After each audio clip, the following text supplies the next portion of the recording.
Kuya Prof TV. Once again, this is Dr. Aldrin Tenerife Sacristan, aka Kuya Prof. Mga ka-dreamers, maraming salamat sa patuloy ninyong pagtangkilik at pagsuporta sa ating Kuya Prof TV. At kung ngayon lang po kayo nabisita sa ating channel, kung nga pala ulit si Dr. Aldrin Tenerife Sacristan, aka Kuya Prof. At please, pakisubscribe na rin channel na ito. Pakiclick na rin yung button na yan sa baba, yung bell button, yung notification button na yan, para po lagi ko kayong manonotify kung may mga bago po tayong update. Mga ka-dreamers, dapat dumami tayo, dapat dumami po yung ating mga taong nangangarap, yung mga dreamers po natin. Masarap pong mangarap at libre, sabi nila, ang mangarap. Naniniwala po tayo dyan. At yung mga pangarap na yan, dapat pinagtatrabahuhan po natin. Dapat pinagsisikapan nating maabot yung mga yan. Kaya naman po, ang layunin po ng Kuya Prof TV ay lagi po makapagbigay ng importante, mga fresh, mga life-changing insights sa ating mga kapwa Pilipino tulad mo, mga kababayan, mga ka-dreamers na may pangarap sa buhay, na gustong magbago ang buhay. So maraming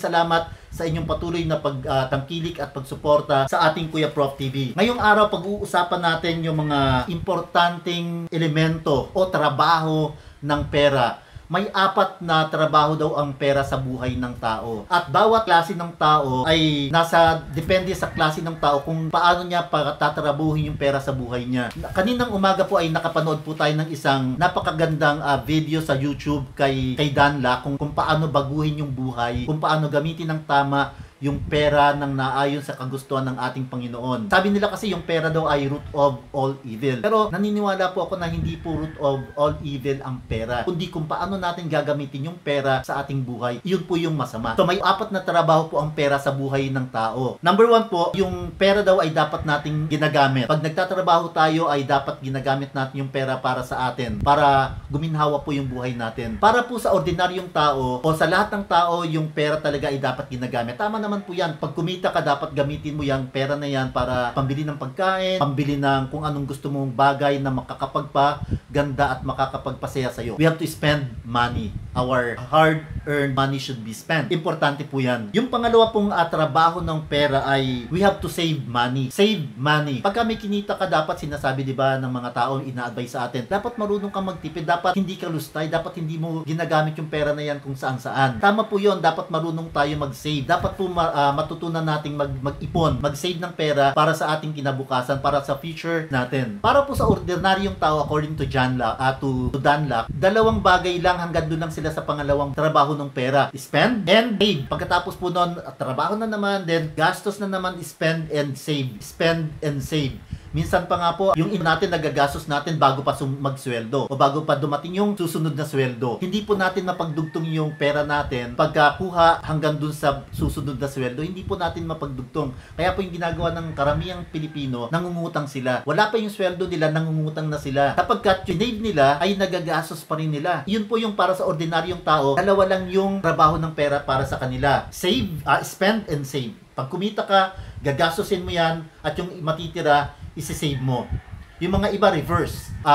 Nagsisave muna bago gumasto. Pero sabi nga nila, parang kulang yung pera na yan para makapag-save pa. Yung save parang nilalaan lang nila kung may mga ibang paggagastosan sila. Okay, pero dahil sabi nga nila, kulang yung pera nila, nagagamit at nagagastos pa rin nila kung ano man yung inipon nila, yung sinave nila. Para po sa ordinaryong tao, 2 po yung trabaho ng pera para sa kanila. Una, spend. Pangalawa, save. Pero sa mga wise na tao, sabi ni Danla, 3 trabaho ng pera ang nakikita nila. Yun na po yung unang 2 kanina. At yung pangatlo po ay invest. Yung ibang pera nila ay ini-invest nila. Nilalagay nila, yung mga mahihirap, sabi nila, wala naman kaming sapat na pera para makapag-invest. Wala nga kaming masave, mag-invest pa. Yun po yung laging notion, yung kaisipan ng mga ordinaryong tao, sabi ni Danla. Yung mga mahihirap, ganun daw mag-isip. Wala na nga silang ma-save, paano pa sila makakapag-invest. So, yung mga wise po ang nag-i-invest. Pinapakita nila, pinagtatrabaho nila yung pera nila para gumawa pa ng bagong pera. Natatandaan ko tuloy, naalala ko tuloy ngayon yung Parable of Talents sa Bible. Yung 3 katulong binigyan ng iba't ibang talents. Binigyan ng 10, ng 5. Yung binigyan ng 10, nagyaman niya yung 10 at kumita triple or mas marami pa. Yung binigyan ng 5 o 2 talents, mas dumami pa yung pera. At yung binigyan ng isa, dahil natakot siya, ibinaon niya lang sa lupa at walang nangyari. Mga ka-dreamer, ganun ba tayo? Ganun ka ba? Ganun ka ba na pag binigyan ng talent, binigyan ng skills, binigyan ng kakayahan na ito, hindi mo ginagamit para paunlarin, para kumita ng pera at para matustusan yung pangangailangan natin. Ganun ka ba ka-dreamer? Kung ganun ka, pag-isipan mo yung patlong trabaho ng pera sa buhay natin. Investment. Maghanap tayo ng pwedeng paglagyan ng investment ng pera natin. Hindi po nangangailangan ng malaking pera para sa investment. May mga bangko, may mga institution tulad ng Pag-ibig na pwede po tayo mag-invest ng pera 1,000 to 5,000. Pwede ka na po makapag-invest. Maghanap ka lang ng mga taong marunong sa investment at matutulungan ka nila. Hindi lang po dapat ginagastos at iniipon yung pera. Pag inipon mo yung pera, parang binaon mo lang yan sa lupa at walang mangyayari dyan. Dapat pinagyayaman mo yan at ini-invest mo yan. Dapat lumalaki yan at lumalago. So, yun po yung pangatlong trabaho ng pera para sa mga wise. Pero may mga very wise pa raw na taan nila na yung pera ay may pang-apat na trabaho. Ano itong trabaho na to? Ito yung donation. Sa dami-dami po ng biyaya na binibigay sa atin ng Panginoon at dumadami yung pera mo dahil sa mga investment na ginagawa mo, pwede po nating ibahagi sa iba yung ibang pera na yan sapagkat hindi po sa atin yon. Tayo ay tagapangalaga lang ng pera na yan, ng yaman na yan, na ipinagkaloob sa atin o ipinagkatiwala sa atin ng ating Panginoon. You have to share your blessings. Sa mga company, ang tawag nila dyan ay CSR, Corporate Social Responsibility. Sa akin po, nagtuturo po tayo ng CSR sa kolehiyo at sinasabi ko sa mga estudyante ko, tayo po ay may PSR. Ano ba yung PSR? Ang PSR po ay Personal Social Responsibility. Kahit gaano kaliit o kalaki ng pera natin, may responsibilidad po tayo sa ating kapwa. Kung makakatulong po tayo sa ating kapwa, gawin po natin sa abot ng ating makakaya. Maliit na paraan man yan, maliit na halaga man yan. Kung itutulong mo yan ng tao sa iyong puso, ay napakahalaga niyan. Yun po yung pang-apat na trabaho ng pera ayon sa mga eksperto at ito ay sinasabi rin ni Dunlap. Umaayon po ako dyan, sumasang-ayon po ako sa pang-apat na trabaho na yan ng pera para sa atin. Yung pera po ay isa lamang sa mga resources natin. Minsan kung wala kang sapat na pera, yung oras mo ay pwede mo nang ipagkaloob, ibigay o share, ibahagi sa iba. Minsan oras lang sapat na.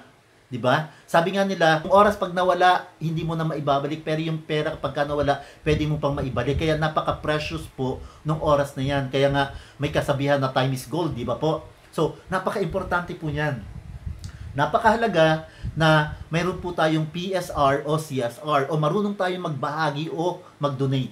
Napaka-importante po yan. Yan po yung apat na trabaho ng pera para sa iba't ibang uri ng tao. Ordinaryo, wise at very wise person. Ka-dreamers, alin ka sa tatlo? Sana wag lang po tayo maging ordinaryong tao sa pagtingin sa pera. Kung hindi man tayo wise, kung hindi man tayo very wise, at least wise po tayo. Pero hinihikayat ko po ang lahat ng mga ka-dreamers natin. Dapat very wise tayo sa paggamit ng ating yaman, sa paggamit ng ating pera. You share. You share something to our neighbors, sa ating kapwa. So maraming salamat po sa inyong lahat. Please share this video to your friends. So muli, ito si Dr. Aldrin Tenerife Sacristan, aka Kuya Prof, na nag-iwan sa inyo ng mga katagang change your life now by changing your mindset. Kilos-kilos, ayos! Kuya Prof, si Kuya Prof, si Kuya Prof, si Kuya Prof.